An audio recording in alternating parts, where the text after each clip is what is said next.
Well, I'm here to tell you there is some moving and shaking going on in the Indiana Fever organization because they have definitely let go of a player. Now, I know y'all thinking, what does this mean? This means Caitlin Clark return is sooner rather than later. Could that be why we did not see Caitlin come back? I mean, we did not see Caitlin travel with the team this past week. I don't know. The Indiana Fever just made a move that has everyone in the basketball world talking. Kira Lambert, originally brought in as Caitlin Clark's short-term replacement, has been released quicker than a knockoff shoe gets tossed from a Nike store. Now, fans are connecting the dots, convinced this could signal Caitlin Clark's long-awaited return. Guys, today the Indiana Fever have officially released Kira Lambert, a guard from overseas who Stephanie White signed on a trust me bro recommendation. Somebody who Stephanie White didn't even know existed up until about 8 days ago. Unfortunately for Kira Lambert, her time on the Indiana Fever has come and her time on the Indiana Fever has gone. Best of luck to you and your future endeavors. This isn't your average roster adjustment. It feels more like a calculated chess move while the rest of the league is still stuck on checkers. Letting go of a fill-in player before her 7-day contract even runs out doesn't scream performance issue. It screams, we're clearing space. And in Indiana, there's really only one superstar that kind of space is reserved for. Now, why is this move curious? Well, Lambert was on a 7-day deal, so the Fever could just be looking at this break knowing that her contract was going to expire anyway and not wanting to waste her time. But under the hardship rules, as that it has been, put out there and publicized, the Fever only had to release one of the two players between Odyssey Sims and Kira Lambert once Caitlin Clark was back. But one of them was going to have to go once they... If you're enjoying this, don't forget to subscribe. Just a week ago, the Indiana Fever were scrambling so hard for point guard it felt like they were ready to hold open tryouts for anyone who could dribble without passing to the wrong jersey. That's when Kira Lambert stepped in, arriving with solid credentials from her time in the Greek A1 League.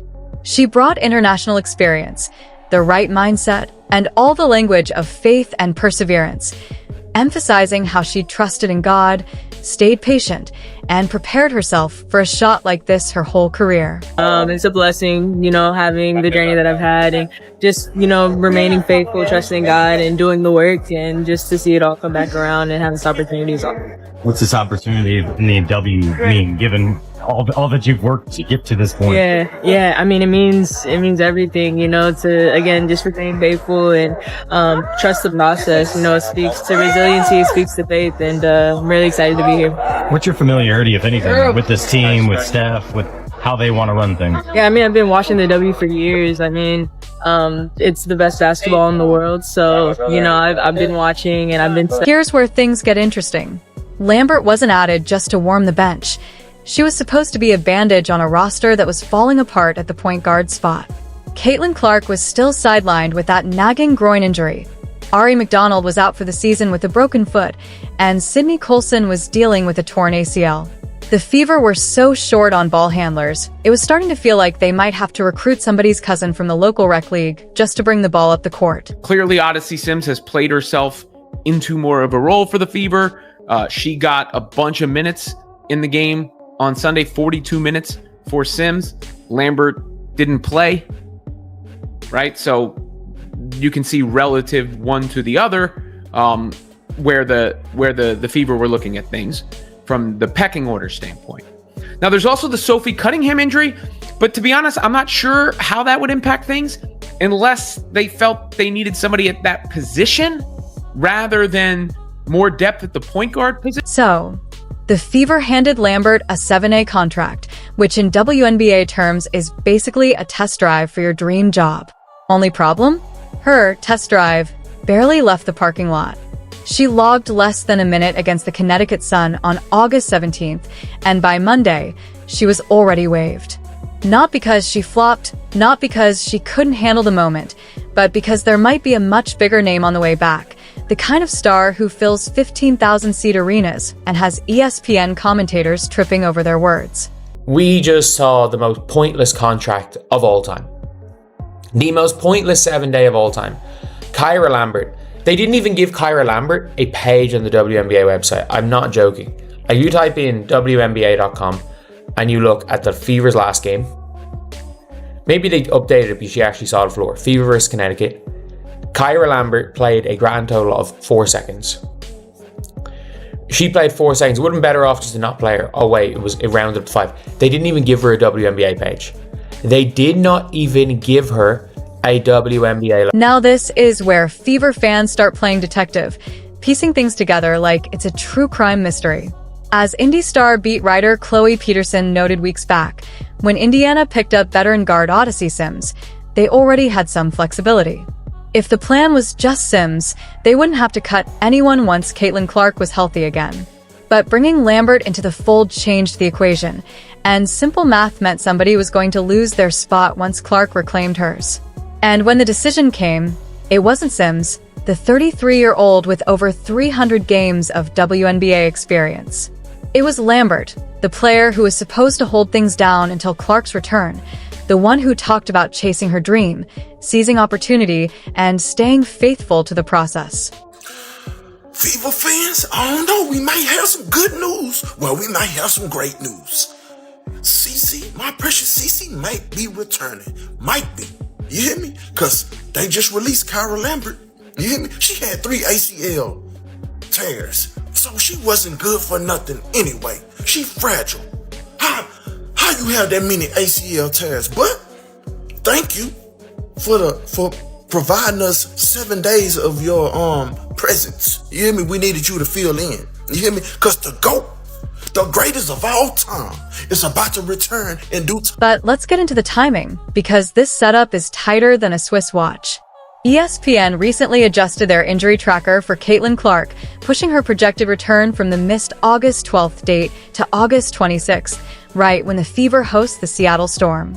Conveniently, Indiana has a week-long gap after their Sunday matchup with Connecticut, which gives just enough space for a certain superstar to ease back into practice. Even ESPN's broadcast crew pointed out that this window is exactly when head coach Stephanie White expects Clark to rejoin team practices, though she'll need several sessions before suiting up. And what's waiting right after that break? A pair of games against Minnesota, followed by that highly anticipated August 26th showdown with Seattle, the exact stretch circled for Clark's possible comeback. But we did know that once Caitlin Clark was back, one of the 2 hardship signings was going to have to go. So that's naturally where people's heads were thinking when it was reported on the ESPN broadcast that Clark, the hope was she would return to practice this week, with target dates the 22nd, 24th, 26th, those games being thrown out as potential return dates.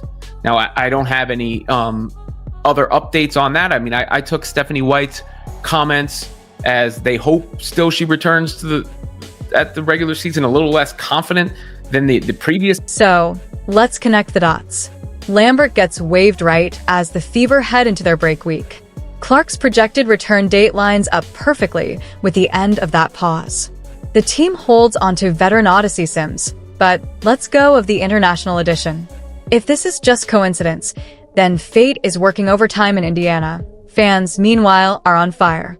Social media is overflowing with Clark countdowns, celebratory memes, and speculation wild enough to make conspiracy theorists proud. And the stakes couldn't be higher. The Fever are sitting at 18-15, clinging to a playoff spot with just a 2.5 game cushion over 9th place. At the same time, they're only 3 games back of the Liberty and 3.5 away from the 2nd seed. With Clark back in uniform, suddenly those ambitions don't feel so far-fetched. Of course, this twist comes at Lambert's expense.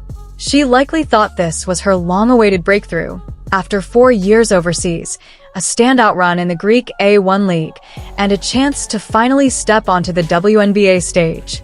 She spoke about how much the opportunity meant to her, about faith, patience, and trusting her journey. The Fever welcomed her in, and she genuinely seemed eager to give back to a team she'd admired and studied for years. Can the Fever please invest in international scouts? They definitely need to invest in international scouts because I know your boy John Liquidator ain't the best advocate when it comes to overseas players, but something I would say, they play hard, bro. Those overseas players play like they got something to prove. I give them that. But far as me, I feel like we got enough talent here at home in our home country to get players. Somebody said every day I question if Amber Cox and Stephanie White are even on the same page. But the harsh reality of pro sports is this. No matter how well you fit in, your spot isn't safe if a bigger name is on the way back. Lambert wasn't released because she lacked talent. She was released because her role was never meant to last. She was the placeholder, the stopgap, the bridge until the real centerpiece returned. And let's be honest, Caitlin Clark's return isn't just about plugging a hole. Before her injury, she was putting up 16.5 points, 8.8 assists, and 5 rebounds a night. More importantly, she was the gravitational force that pulled the whole system together. Coach Stephanie White has said the Fever will be even tougher once Clark is back, and that's not just coach speak. During her absence, this team has learned to grind, built chemistry, and shown resilience they didn't have last season. Kelsey Mitchell, Aaliyah Boston, and Natasha Howard have all elevated their games. So when Clark returns, she won't need to carry the entire franchise on her shoulders. Instead, she'll slide in as the missing piece that transforms a scrappy, improved roster into a real threat. Throughout her second season in the WNBA, Caitlin Clark has posted 16.5 points, 5 rebounds, and 8.8 assists per game for the Indiana Fever. Clark started the season on a tear under Stephanie White, but has since struggled to stay on the court, playing her second season as a professional.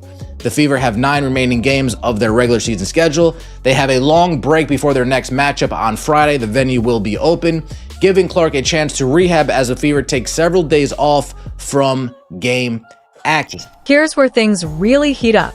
The Fever currently sit in 6th place, enough to make the playoffs, but without home court advantage. With 11 games left in the season and Clark potentially returning, suddenly some ambitious scenarios start to feel achievable. One analyst laid out the math perfectly. Clark has missed 20 games this year, during which Indiana went 10-10. But if she'd been on the court for those matchups and the team had gone 15-5 instead, they'd be sitting at 23-10, suddenly in the mix for a much higher playoff seed. Even with their current record, the Fever are just 3 games back of New York and 3.5 games out of the 2nd overall seed.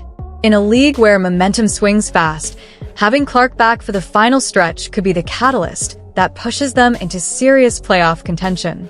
Fans are quietly dreaming. Clark returns healthy, the team catches fire, and they make a legitimate run not just to the playoffs, but potentially to hosting a postseason series. For a franchise that hasn't seen the playoffs since 2016, that would be nothing short of extraordinary. Fever, we have a chance. But the only thing I'm concerned about is she 100% healthy? You hear me? And I need to know what's going on with Sophie. Cause that's her enforcer. Cause everybody else on the team be acting like they scared and softer than Charmin tissue. You hear me? Y'all better protect my precious CC by any means necessary. Playoffs. That's right there in the view. You hear me? Here we come. The referees need to get it in gear. I still don't trust Stephanie. Looking at the Fever's roster moves over the last few weeks, the strategy starts to become clear. They brought in Odyssey Sims first, a seasoned guard with playoff experience and leadership qualities. Then Lambert was added to provide short-term depth, but the way these moves were structured shows they were thinking ahead.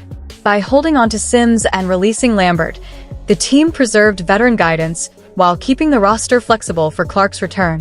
Sims can continue to log reliable minutes and offer leadership, yet step back into a smaller role once the franchise player is back on the floor. This wasn't a case of scrambling under pressure. It was deliberate roster management, designed to keep the team competitive while preparing for their stars' comeback. And if everything lines up as fans hope, it could end up looking like a masterclass in strategic team building.